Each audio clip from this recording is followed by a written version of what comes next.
The Adventures of Sherlock Holmes. Sherlock Holmes, A Case of Identity. "My dear fellow," said Sherlock Holmes as we sat on either side of the fire in his lodgings at Baker Street, "life is infinitely stranger than anything which the mind of man could invent. We would not dare to conceive the things which are really mere commonplaces of existence. If we could fly out of that window hand in hand, hover over this great city, gently remove the roofs, and peep in at the queer things which are going on, the strange coincidences, the plannings, the cross purposes, the wonderful chains of events working through generations and leading to the most outre results, it would make all fiction with its conventionalities and foreseen conclusions most stale and unprofitable." "And yet I am not convinced of it," I answered. "The cases which come to light in the papers are, as a rule, bald enough and vulgar enough. We have in our police reports realism pushed to its extreme limits, and yet the result is, it must be confessed, neither fascinating nor artistic. A certain selection and discretion must be used in producing a realistic effect," remarked Holmes. "This is wanting in the police report, where more stress is laid perhaps upon the platitudes of the magistrate than upon the details, which to an observer contain the vital essence of the whole matter. Depend upon it, there is nothing so unnatural as the commonplace." I smiled and shook my head.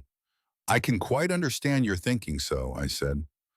"Of course, in your position of unofficial advisor and helper to everybody who is absolutely puzzled, throughout 3 continents, you are brought in contact with all that is strange and bizarre. But here I picked up the morning paper from the ground. Let us put it to a practical test. Here is the first heading upon which I come: A husband's cruelty to his wife. There is half a column of print, but I know without reading it that it is all perfectly familiar to me. There is, of course, the other woman, the drink, the push, the blow, the bruise, the sympathetic sister or landlady. The crudest of writers could invent nothing more crude." "Indeed, your example is an unfortunate one for your argument," said Holmes, taking the paper and glancing his eye down it. "This is the Dundas separation case, and as it happens, I was engaged in clearing up some small points in connection with it. The husband was a teetotaler, there was no other woman, and the conduct complained of was that he had drifted into the habit of winding up every meal by taking out his false teeth and hurling them at his wife, which, you will allow, is not an action likely to occur to the imagination of the average storyteller. Take a pinch of snuff, doctor, and acknowledge that I have scored over you in your example." He held out his snuff box of old gold with a great amethyst in the center of the lid. Its splendor was in such contrast to his homely ways and simple life that I could not help commenting upon it. "Ah," said he, "I forgot that I had not seen you for some weeks. It is a little souvenir from the King of Bohemia in return for my assistance in the case of the Irene Adler papers." "And the ring?" I asked, glancing at a remarkable brilliant which sparkled upon his finger. "It was from the reigning family of Holland, though the matter in which I served them was of such delicacy that I cannot confide it even to you, who have been good enough to chronicle 1 or 2 of my little problems." "And have you any on hand just now?" I asked with interest. "Some 10 or 12, but none which present any feature of interest. They are important, you understand, without being interesting. Indeed, I have found that it is usually in unimportant matters that there is a field for the observation and for the quick analysis of cause and effect which gives the charm to an investigation. The larger crimes are apt to be the simpler, for the bigger the crime, the more obvious, as a rule, is the motive. In these cases, save for one rather intricate matter, which has been referred to me from Marseille, there is nothing which presents any features of interest. It is possible, however, that I may have something better before very many minutes are over, for this is one of my clients, or I am much mistaken." He had risen from his chair and was standing between the parted blinds, gazing down into the dull, neutral-tinted London street. Looking over his shoulder, I saw that on the pavement opposite, there stood a large woman with a heavy fur boa around her neck and a large curling red feather in a broad-brimmed hat which was tilted in a coquettish Duchess of Devonshire fashion over her ear. From under this great panoply, she peeped up in a nervous, hesitating fashion at our windows, while her body oscillated backward and forward and her fingers fidgeted with her glove buttons. Suddenly, with a plunge, as of the swimmer who leaves the bank, she hurried across the road, and we heard the sharp clang of the bell. "I have seen those symptoms before," said Holmes, throwing his cigarette into the fire. "Oscillation upon the pavement always means an affaire de cœur. She would like advice, but is not sure that the matter is not too delicate for communication. And yet even here we may discriminate. When a woman has been seriously wronged by a man, she no longer oscillates, and the usual symptom is a broken bell wire. Here we may take it that there is a love matter, but that the maiden is not so much angry as perplexed or grieved. But here she comes in person to resolve our doubts." As he spoke, there was a tap at the door, and the boy in buttons entered to announce Miss Mary Sutherland, while the lady herself loomed behind his small black figure like a full-sailed merchantman behind a tiny pilot boat. Sherlock Holmes welcomed her with the easy courtesy for which he was remarkable, and having closed the door and bowed her into an armchair, he looked her over in the minute and yet abstracted fashion which was peculiar to him. "Do you not find," he said, "that with your short sight it is a little trying to do so much typewriting?" "I did at first," she answered, "but now I know where the letters are without looking." Then suddenly realizing the full purport of his words, she gave a violent start and looked up, with fear and astonishment upon her broad, good-humored face. "You've heard about me, Mr. Holmes," she cried. "Else how could you know all that?" "Never mind," said Holmes, laughing. "It is my business to know things. Perhaps I have trained myself to see what others overlook. If not, why should you come to consult me?" "I came to you, sir, because I heard of you from Mrs. Etheridge, whose husband you found so easy when the police and everyone had given him up for dead. Oh, Mr. Holmes, I wish you would do as much for me. I'm not rich, but still I have 100 a year in my own right, besides the little that I make by the machine, and I would give it all to know what has become of Mr. Hosmer Angel." "Why did you come away to consult me in such a hurry?" asked Sherlock Holmes, with his fingertips together and his eyes to the ceiling. Again a startled look came over the somewhat vacuous face of Miss Mary Sutherland. "Yes, I did bang out of the house," she said, "for it made me angry to see the easy way in which Mr. Windybank, that is, my father, took it all.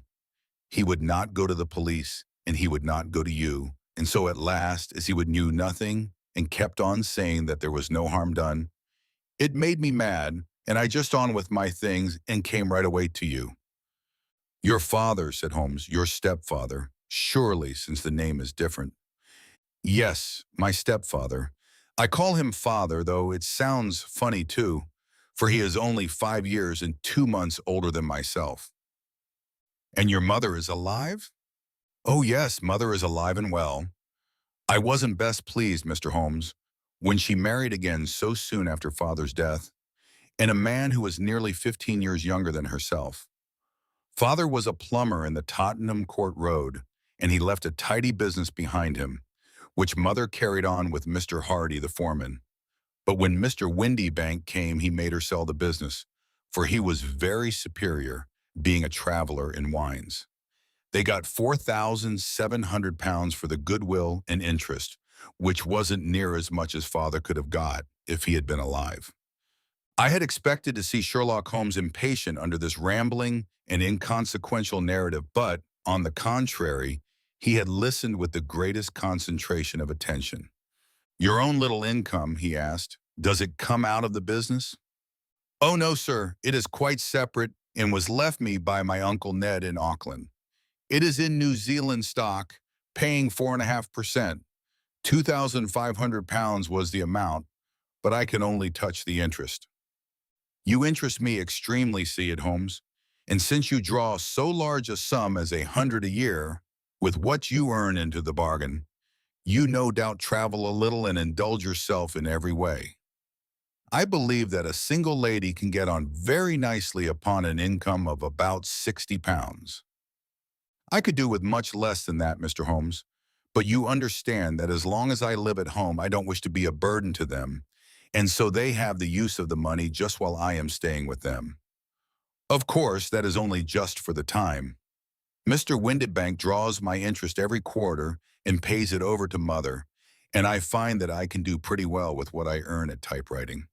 It brings me 2 pence a sheet, and I can often do from 15 to 20 sheets in a day. You have made your position very clear to me, said Holmes. This is my friend Dr. Watson, before whom you can speak as freely as before myself. Kindly tell us now all about your connection with Mr. Hosmer Angel. A flush stole over Miss Sutherland's face, and she picked nervously at the fringe of her jacket. I met him first at the gasfitter's ball, she said. They used to send Father tickets when he was alive, and then afterwards they remembered us and sent them to Mother. Mr. Windibank did not wish us to go. He never did wish us to go anywhere. He would get quite mad if I wanted so much as to join a Sunday school treat. But this time I was set on going, and I would go, for what right had he to prevent? He said the folk were not fit for us to know when all Father's friends were to be there. And he said that I had nothing fit to wear when I had my purple plush that I had never so much as taken out of the drawer. At last, when nothing else would do, he went off to France upon the business of the firm, but we went, Mother and I, with Mr. Hardy, who used to be our foreman, and it was there I met Mr. Hosmer Angel. I suppose, said Holmes, that when Mr. Windibank came back from France, he was very annoyed at your having gone to the ball. Oh, well, he was very good about it. He laughed, I remember, and shrugged his shoulders, and said there was no use denying anything to a woman, for she would have her way. I see. Then at the gasfitter's ball you met, as I understand, a gentleman called Mr. Hosmer Angel. Yes, sir, I met him that night, and he called next day to ask if we had got home all safe. And after that we met him. That is to say, Mr. Holmes, I met him twice for walks.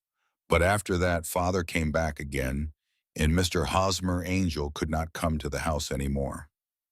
No? Well, you know, Father didn't like anything of the sort.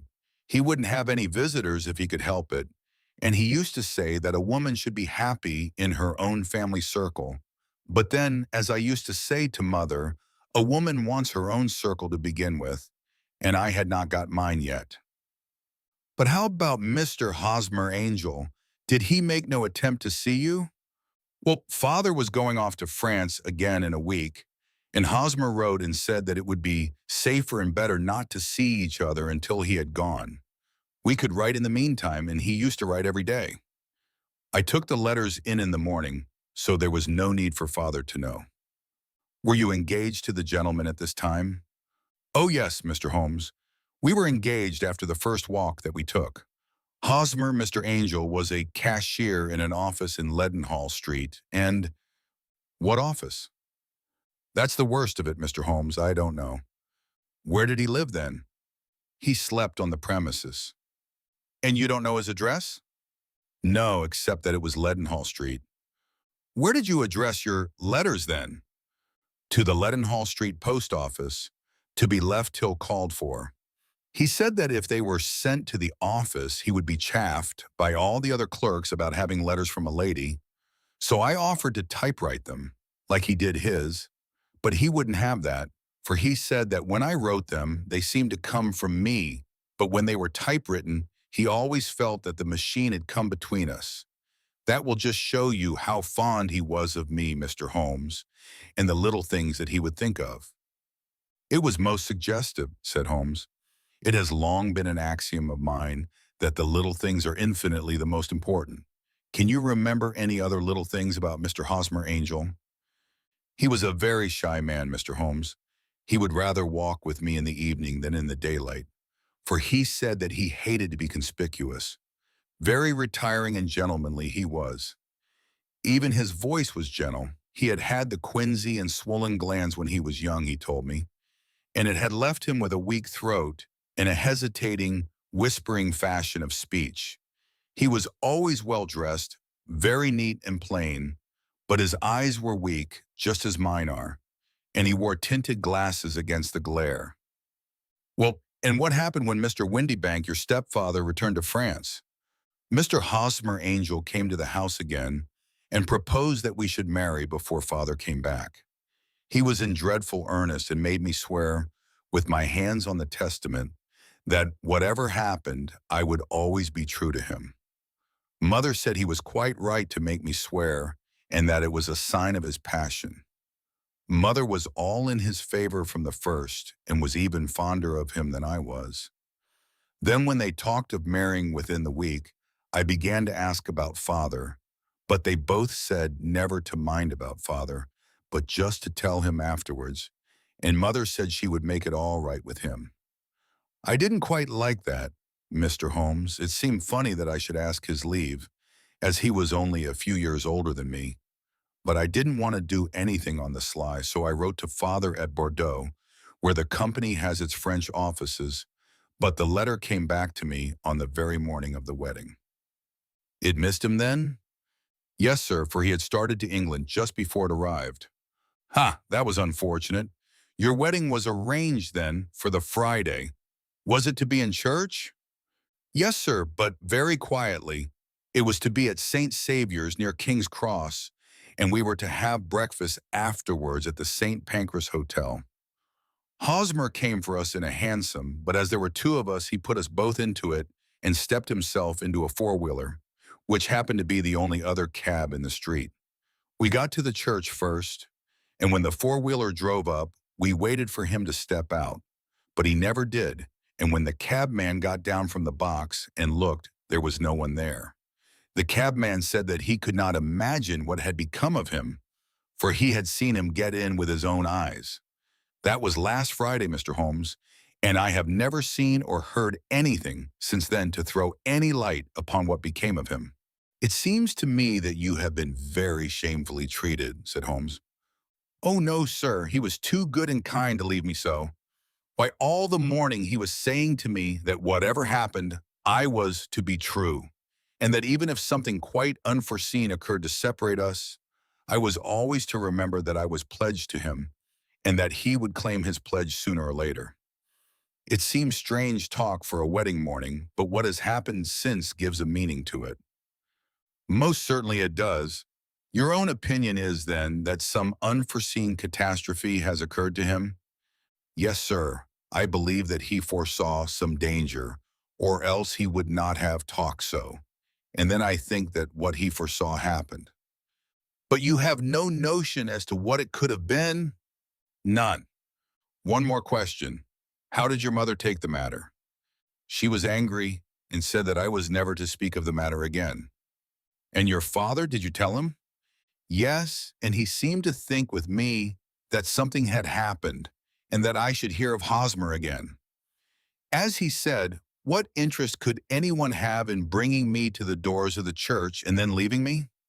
Now, if he had borrowed my money, or if he had married me and got my money settled on him, there might be some reason, but Hosmer was very independent about money and never would look at a shilling of mine. And yet, what could have happened? And why could he not write? Oh, it drives me half mad to think of it, and I can't sleep a wink at night. She pulled a little handkerchief out of her muff and began to sew heavily into it. I shall glance into the case for you, said Holmes, rising, and I have no doubt that we shall reach some definite result. Let the weight of the matter rest upon me now, and do not let your mind dwell upon it further. Above all, try to let Mr. Hosmer Angel vanish from your memory as he has done from your life. Then you don't think I'll see him again? I fear not. Then what has happened to him? You will leave that question in my hands. I should like an accurate description of him and any letters of his which you can spare. I advertised for him in last Saturday's Chronicle, said she. Here's the slip, and here are 4 letters from him. Thank you. And your address? Number 31, Lion Place, Camberwell. Mr. Angel's address you never had, I understand. Where is your father's place of business? He travels for Westhouse and Marbank, the great claret importers of Fenchurch Street. Thank you. You have made your statement very clearly. You will leave the papers here, and remember the advice which I have given you. Let the whole incident be a sealed book and do not allow it to affect your life. You are very kind, Mr. Holmes, but I cannot do that. I shall be true to Hosmer. He shall find me ready when he comes back. For all the preposterous hat and the vacuous face, there was something noble in the simple faith of our visitor which compelled our respect. She laid her little bundle of papers upon the table and went her way, with a promise to come again whenever she might be summoned. Sherlock Holmes sat silent for a few minutes with his fingertips still pressed together, his legs stretched out in front of him, and his gaze directed upward to the ceiling. Then he took down from the rack the old and oily clay pipe, which was to him as a counselor, and having lit it, he leaned back in his chair with the thick blue cloud wreaths spinning up from him and a look of infinite languor in his face. Quite an interesting study, that maiden, he observed. I found her more interesting than her little problem, which, by the way, is rather a trite one. You will find parallel cases if you consult my index in Andover in '77, and there was something of the sort at The Hague last year. Old as is the idea, however, there were one or two details which were new to me, but the maiden herself was most instructive. You appeared to read a good deal upon her which was quite invisible to me, I remarked. Not invisible, but unnoticed, Watson. You did not know where to look, and so you missed all that was important. I can never bring you to realize the importance of sleeves, the suggestiveness of thumbnails, or the great issues that may hang from a bootlace. Now, what did you gather from that woman's appearance? Describe it. Well, she had a slate-colored, broad-brimmed straw hat with a feather of a brickish red. Her jacket was black, with black beads sewn upon it, and a fringe of little black jet ornaments. Her dress was brown, rather darker than coffee color, with a little purple plush at the neck and sleeves. Her gloves were grayish and were worn through at the right forefinger. Her boots I didn't observe. She had small, round, hanging gold earrings, in a general air of being fairly well-to-do in a vulgar, comfortable, easygoing way. Sherlock Holmes clapped his hands softly together and chuckled. Upon my word, Watson, you are coming along wonderfully. You have really done very well indeed. It is true that you have missed everything of importance, but you have hit upon the method, and you have a quick eye for color. Never trust to general impressions, my boy, but concentrate yourself upon details. My first glance is always at a woman's sleeve. In a man, it is perhaps better first to take the knee of the trouser. As you observe, this woman had plush upon her sleeves, which is a most useful material for showing traces. The double line a little above the wrist, where the typewriter presses against the table, was beautifully defined. The sewing machine, of the hand type, leaves a similar mark, but only on the left arm, and on the side of it farthest from the thumb, instead of being right across the broadest part, as this was. I then glanced at her face, and observing the dint of a pince-nez at either side of her nose, I ventured a remark upon short sight and typewriting, which seemed to surprise her. It surprised me, but surely it was obvious. I was then much surprised and interested on glancing down to observe that, though the boots which she was wearing were not unlike each other, they were really odd ones, the one having a slightly decorated toe cap, and the other a plain one. One was buttoned only in the two lower buttons out of 5, and the other at the first, third, and fifth. Now, when you see that a young lady, otherwise neatly dressed, has come away from home with odd boots, half-buttoned, it is no great deduction to say that she came away in a hurry. And what else, I asked, keenly interested, as I always was, by my friend's incisive reasoning. I noted in passing that she had written a note before leaving home, but after being fully dressed. You observed that her right glove was torn at the forefinger, but you did not apparently see that both glove and finger were stained with violet ink. She had written in a hurry and dipped her pen too deep.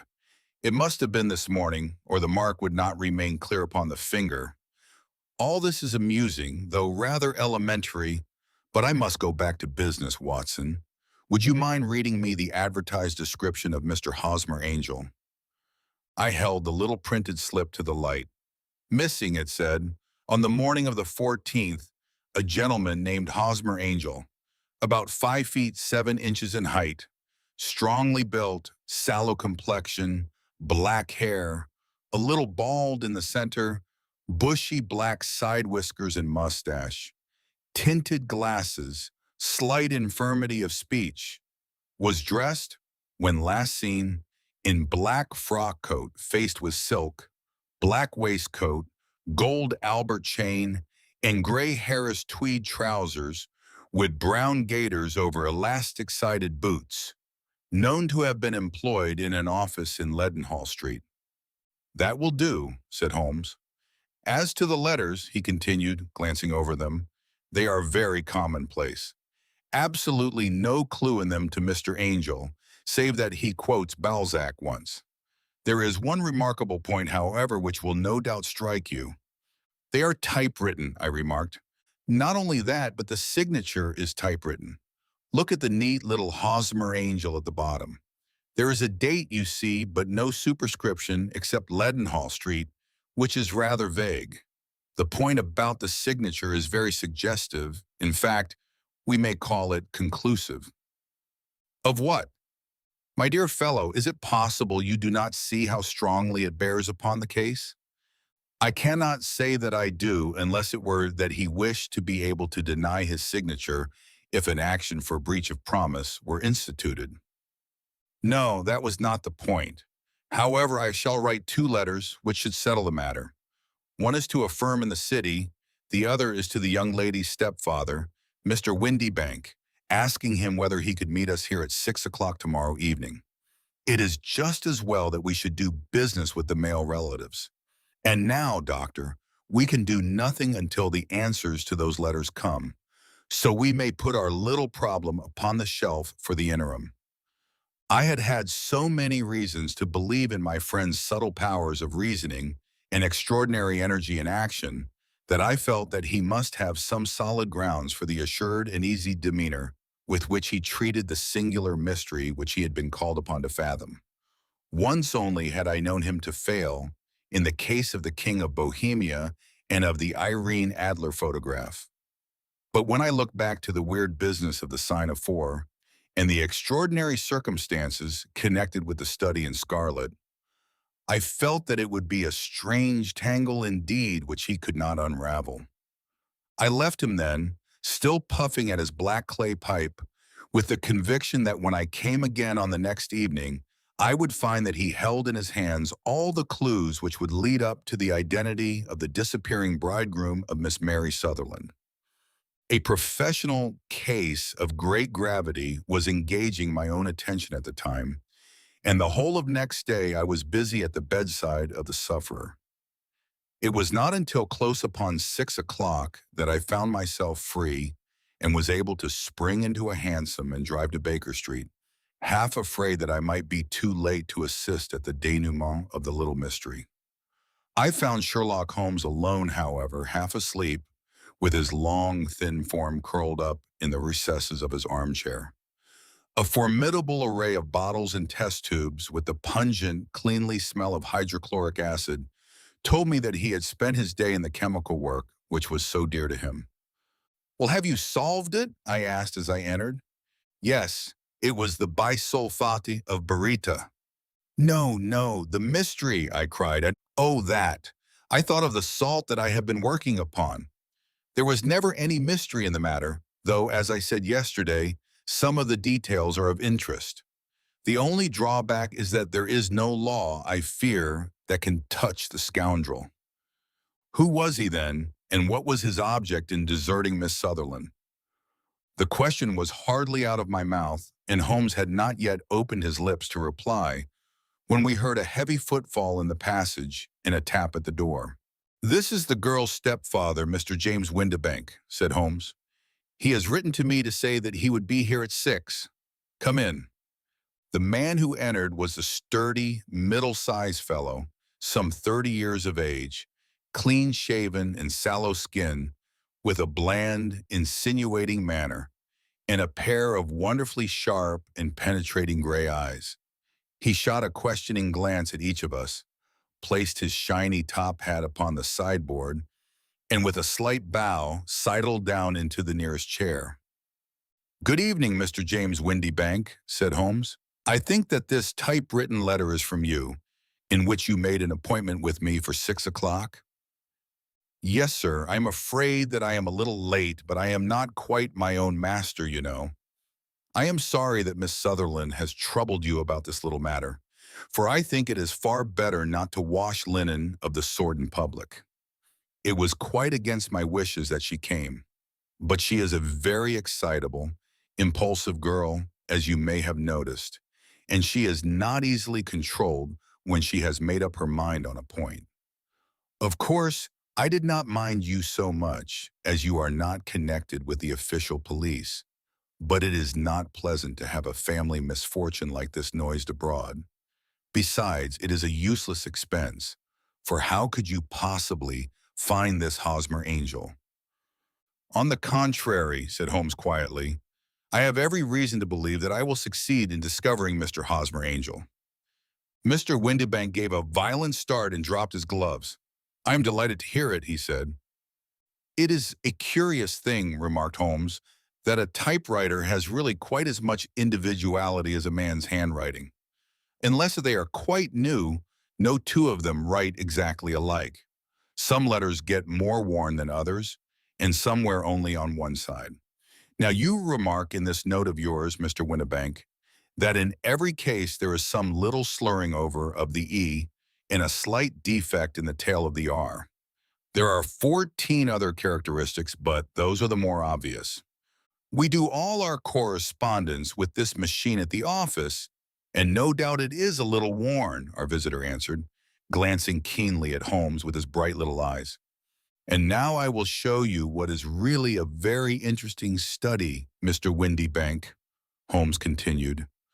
"I think of writing another little monograph some of these days on the typewriter and its relation to crime. It is a subject to which I have devoted some little attention.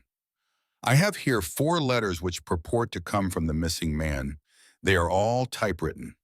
In each case, not only are the E's slurred and the R's tailless, but you will observe, if you care to use my magnifying lens, that the 14 other characteristics to which I have alluded are there as well." Mr. Windibank sprang out of his chair and picked up his hat. "I cannot waste time over this sort of fantastic talk, Mr. Holmes," he said.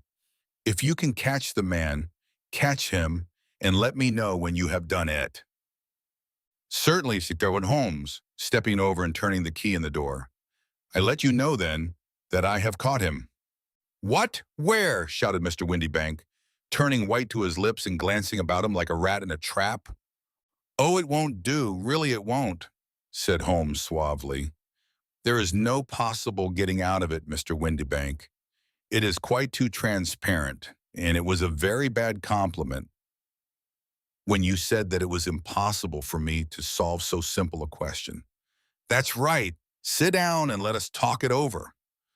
Our visitor collapsed into a chair with a ghastly face and a glitter of moisture on his brow.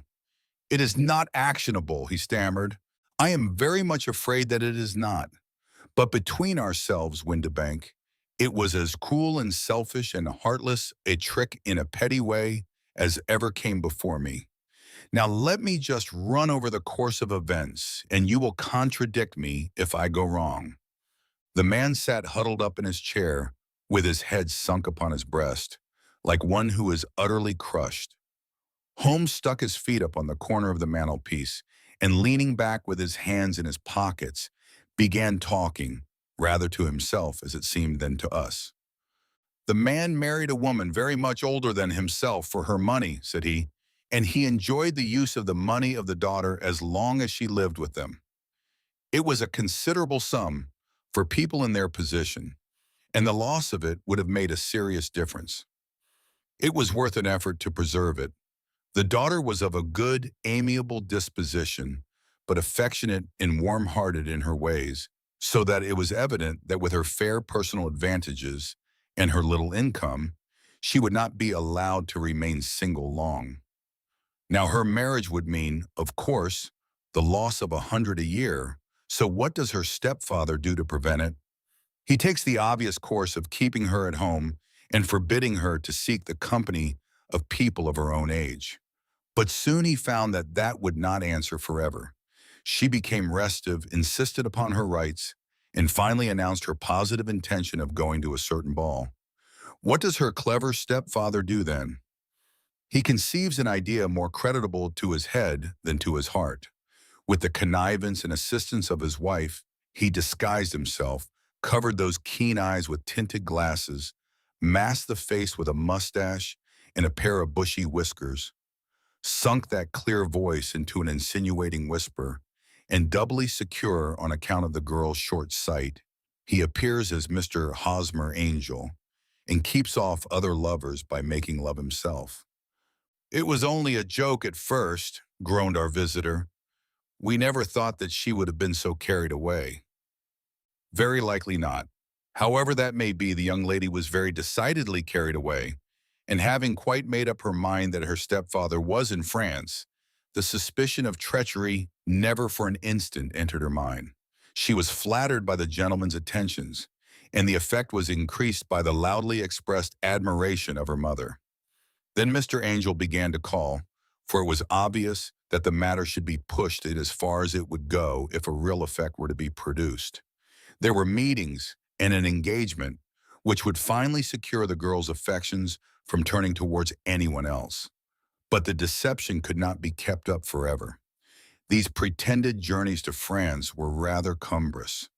The thing to do was clearly to bring the business to an end in such a dramatic manner that it would leave a permanent impression upon the young lady's mind and prevent her from looking upon any other suitor for some time to come. Hence those vows of fidelity exacted upon a testament, and hence also the allusions to a possibility of something happening on the very morning of the wedding. James Windibank wished Miss Sutherland to be so bound to Hosmer Angel and so uncertain as to his fate that for 10 years to come, at any rate, she would not listen to another man. As far as the church door he brought her, and then, as he could go no farther, he conveniently vanished away by the old trick of stepping in at one door of a four-wheeler and out at the other. I think that was the chain of events, Mr. Windibank. Our visitor had recovered something of his assurance while Holmes had been talking, and he rose from his chair now with a cold sneer upon his pale face. "It may be so, or it may not, Mr. Holmes," said he. "But if you are so very sharp, it ought to be sharp enough to know that it is you who are breaking the law now, and not me. I have done nothing actionable from the first, but as long as you keep that door locked, you lay yourself open to an action for assault and illegal constraint." "The law cannot, as you say, touch you," said Holmes, unlocking and throwing open the door. "Yet there never was a man who deserved punishment more. If the young lady has a brother or a friend, he ought to lay a whip across your shoulders. By Jove," he continued, flushing up at the sight of the bitter sneer upon the man's face, "it is not part of my duties to my client, but here's a hunting crop handy, and I think I shall just treat myself to." He took 2 swift steps to the whip, but before he could grasp it, there was a wild clatter of steps upon the stairs. The heavy hall door banged, and from the window we could see Mr. James Windibank running at the top of his speed down the road. "There's a cold-blooded scoundrel," said Holmes, laughing, as he threw himself down into his chair once more. "That fellow will rise from crime to crime until he does something very bad and ends on a gallows. The case has, in some respects, been not entirely devoid of interest. I cannot now entirely see all the steps of your reasoning, I remarked. Well, of course it was obvious from the first that this Mr. Hosmer Angel must have some strong object for his curious conduct, and it was equally clear that the only man who really profited by the incident, as far as we could see, was the stepfather. Then the fact that the two men were never together, but that the one always appeared when the other was away, was suggestive. So were the tinted spectacles in the curious voice, which both hinted at a disguise, as did the bushy whiskers. My suspicions were all confirmed by his peculiar action in typewriting his signature, which of course inferred that his handwriting was so familiar to her that she would recognize even the smallest sample of it. You see, all these isolated facts, together with many minor ones, all pointed in the same direction.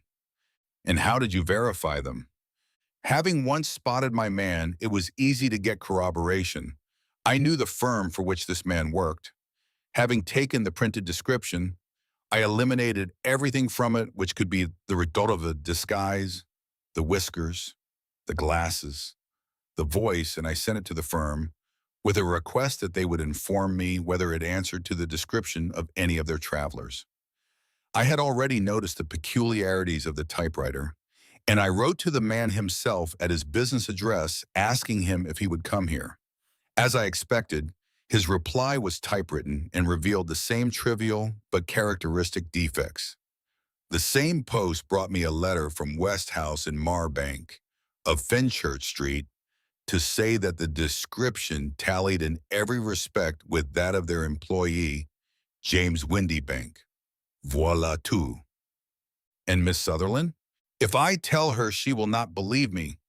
You may remember the old Persian saying, there is danger for him who taketh the tiger cub, and danger also for whoso snatches a delusion from a woman.